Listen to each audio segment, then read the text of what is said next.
Hi folks, welcome to the Prepared Homestead. This is Travis. Thank you all for stopping by to watch. This morning we're going to talk about water, the importance of water, and what's going on in Jackson, Mississippi. That'll probably be the primary focus, and then expanding on from there. This is a real tragic and serious emergency in Jackson, Mississippi. I don't know how many of you have been following it or following it closely. But to give you the news, if you haven't heard, I mean, this has been going on for a while, so it's not brand new stuff. Jackson, Mississippi, the capital of Mississippi, a little over 250,000 residents, I believe. They have no water. It's not just that they don't have drinkable water, which is a common thing you hear, you know, there'll be a bursted pipeline and they have to boil water for days or maybe a week or two. They have no water. They can't flush toilets. They can't take showers. They don't even have enough water when they turn on a fire hydrant for water to come out to put a fire out. They have nothing. And this is a very serious thing, and I have talked about water several times on this channel. So I wanted to bring it back up, and not just what you and I need to be doing in our own preparations, but what is possible, could be maybe going on in Jackson, Mississippi. I mean, we don't know for certain, but we can certainly speculate because we're good at that. Before I get going, I wanted to show you my t-shirts on an FBI list because of this shirt. Let me see if I can get out of the glaring sun. I'm gonna walk over here a little in the shade. I don't know if you can see that. They are available to purchase now. This is my own design and creation. They are being made by a business that my wife and I are dear friends of the owners. This is a family business. So it's not being made by some big company out west. And you can purchase them if you'd like. I think they have 3 different colors going. There'll be a link down in the description below. It has the Gadsden flag, the Betsy Ross, and the Gonzalez. I think in the final, because we kind of tweaked it just slightly in the final, because this was just like a rough draft or whatever you call it. I think we moved these 2 flags locations. Haven't looked at it in a bit, but you're welcome to get on there and check them out if you'd like to purchase one and get your name solidified even more on the FBI Extreme Patriot list. You know, be a semi-fascist, danger to democracy, whatever Joe Biden's been blabbing about. All right, so on to this water thing before I get myself into any more trouble, get any more check marks against my name on my list. So, like I said, Jackson, Mississippi, I've been there a few times. Pretty much normal, middle, medium-sized American city, and they don't have any water. And I don't know if you've watched much of the news reports, but the mayor is saying that at this point it's indefinitely until they can figure it out. The entire system is trash. Like, it's not that they need to just go in and replace a valve or fix a broken pipe. The entire water system, pumps, treatment, and everything is toast. And they're saying that it's indefinitely until they can figure something out. They don't even know how. The estimate cost to fix this is somewhere in the neighborhood of $200 million. We're talking close to $250 million. And you know how government stuff goes. If they're going to tell the people that it's going to cost $200 million, you probably should figure about $400 million, because rarely do things like this that are being run by the government go at or under budget. Here, the thing is, from what I was reading and watching, they've known about this stuff for a while. They had no redundancies in their water treatment and pumping system, none whatsoever. I mean, that's something that all preppers, I mean, if you don't talk about this on a prepper channel, you ain't a prepper. About your redundancies, 3 is 2, 2 is 1, 1 is none. They didn't have that. The mayor was told weeks ago that the system could completely crash within weeks or months, maybe a year or two. And they were hoping they had that much time. Then they got a bunch of flooding rain and it completely, system's done. And the people are struggling. I mean, they can't drink water, they can't flush their toilets, they can't bathe. Houses get caught, if a house catches fire, they can't put it out. Catches on fire, they can't put it out because, you know, what are they gonna do? Have everyone line up and take a leak on it? Because that's about the only way they're gonna get water to it. So number one in this video, you better have your water preparations plans pretty rock solid, and you need redundancies. You need, and if your main part of your plan is that you're just going to go turn the faucet on of your municipal water systems, yeah, that's not good. You need to have water sources, and you need to have at least a couple of those. Maybe it's rainwater catchment.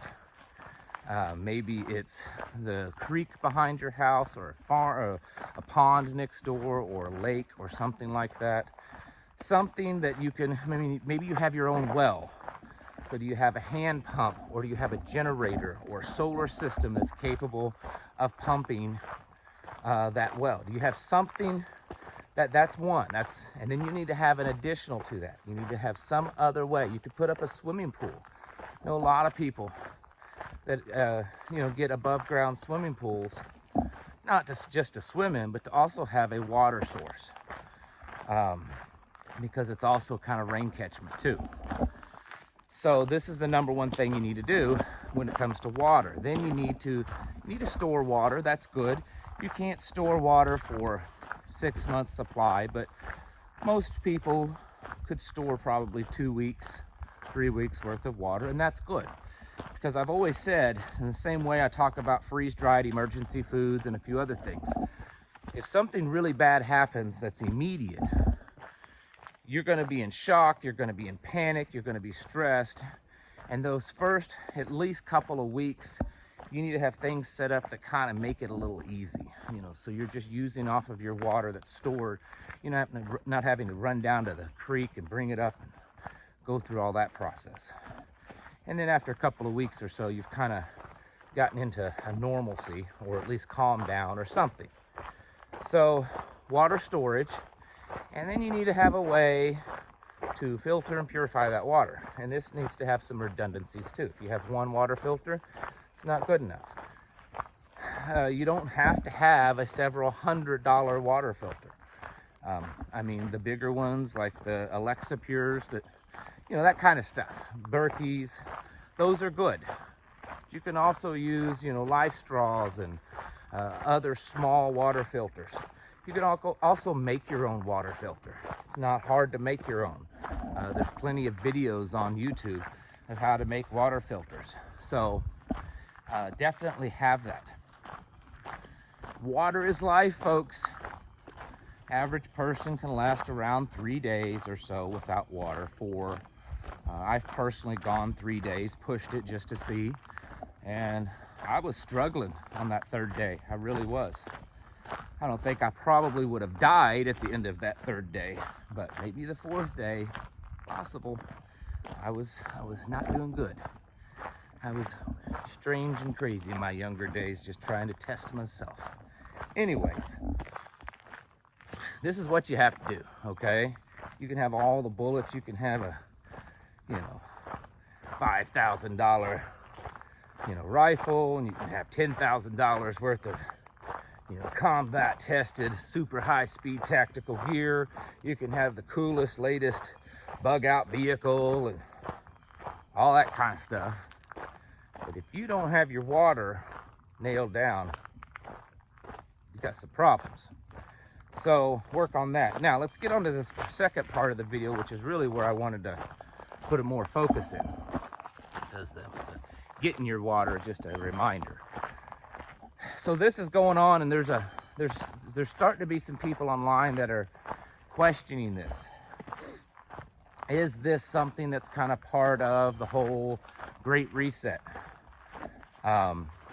and I don't know how if I can explain it exactly, like what's going on in my mind with that thought is, it's very common, at least folks like myself see it and believe it, that oftentimes a disaster or something happens, maybe a shooting or something, that seems to work out well for them in opening the doors later on. They can go back and say, see, this happened, this is why we need to pass this legislation, or why we need to do this.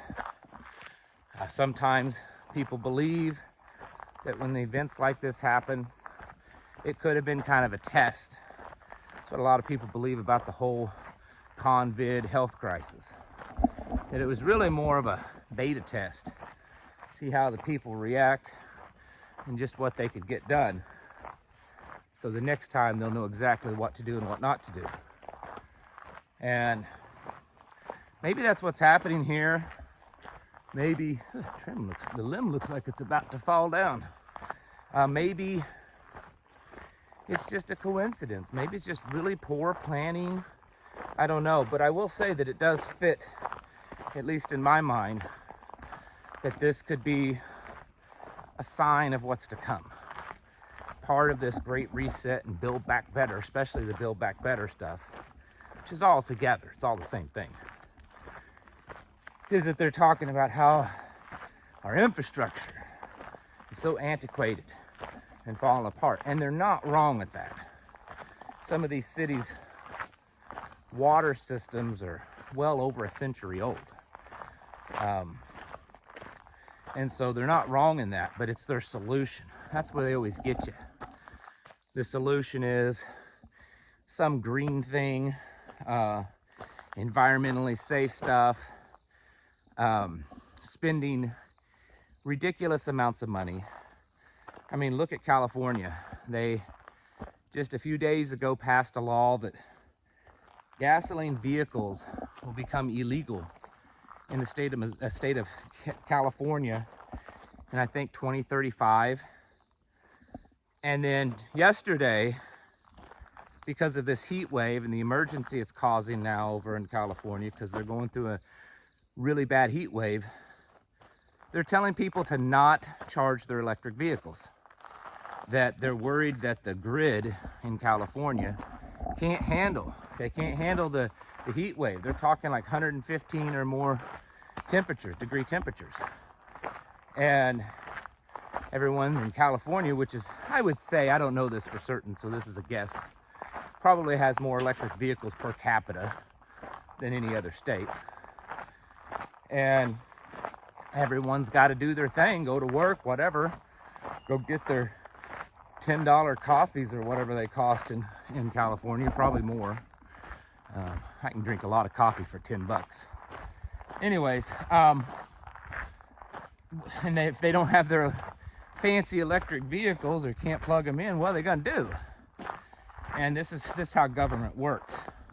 This is how the Build Back Better plan and this globalist stuff works, because like I said, they're wanting it to crash. It's my belief. You don't have to share it. You don't have to agree with it. That's the beauty of freedom, is that we can be friends and have our disagreements. But there's just too much going on. You read all their plans, all their agendas. I mean, what kind of person can sit and read all this kind of stuff and say, oh, yeah, no, they're just trying to make everyone's life better. I feel for the people in Jackson, Mississippi. Like I said, I've been there a few times. I don't believe I know anyone there. But from what I remember about Jackson, Mississippi, for the most part, it's just pretty much normal, moderate-sized city. Pretty much regular people. And they're suffering. And they're suffering because they put their faith and trust in government. They believed that government had their best interest at heart. The government would make all the right decisions and do the best thing they could to take care of them. And they were all wrong. And now they're having looking at potential health problems, violence, civil unrest. Already businesses are shut down.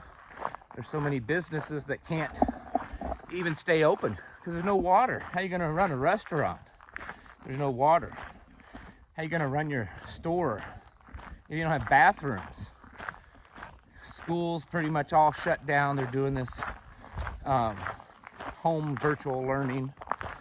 It's very chaotic, and it's just started. If this continues on for the next few weeks, which it most likely would, even if they could have the parts today, I mean, they're talking completely needing to redo the whole system. How long does it take to build a water pumping and purification filtration system for 250,000 people? I don't know, but I'd say it's probably a while. So even if they had the stuff right now, it's probably looking at least a year. What's that city gonna look like in 6 months to a year if they can't get this fixed any sooner? It's gonna be a wasteland. It's gonna be pretty bad. Add that to all the other stuff we talk about here on a daily basis. And then tell me that I'm wrong about watching it all come crashing around us. This is why we do what we do, folks.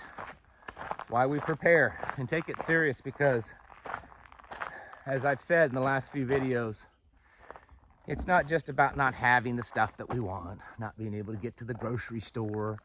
I mean, most of us have all experienced that through tornadoes and ice storms and snowstorms and hurricanes and stuff. We know, we'll make it. Most of us. It's all the other stuff. The amount of civil unrest, the amount of increase in government control over your life. Never let a good crisis go to waste, folks.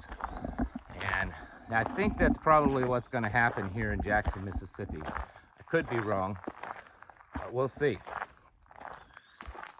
Make sure your own preps are in order, especially water. Water's life.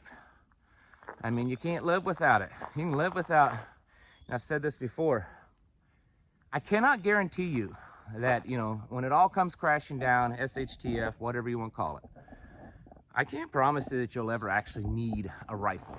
I mean, there's a chance, hunting and defense, but it's very possible that you could go through the entire experience and never really need it. I can promise you, absolutely, you're going to need water and food. Absolutely. You're going to need it quicker than you think and a lot more than you think. So get prepped up on it, folks. Get your houses in order. Prepare yourselves mentally, physically, and spiritually. Thanks for watching. Catch you in the next video.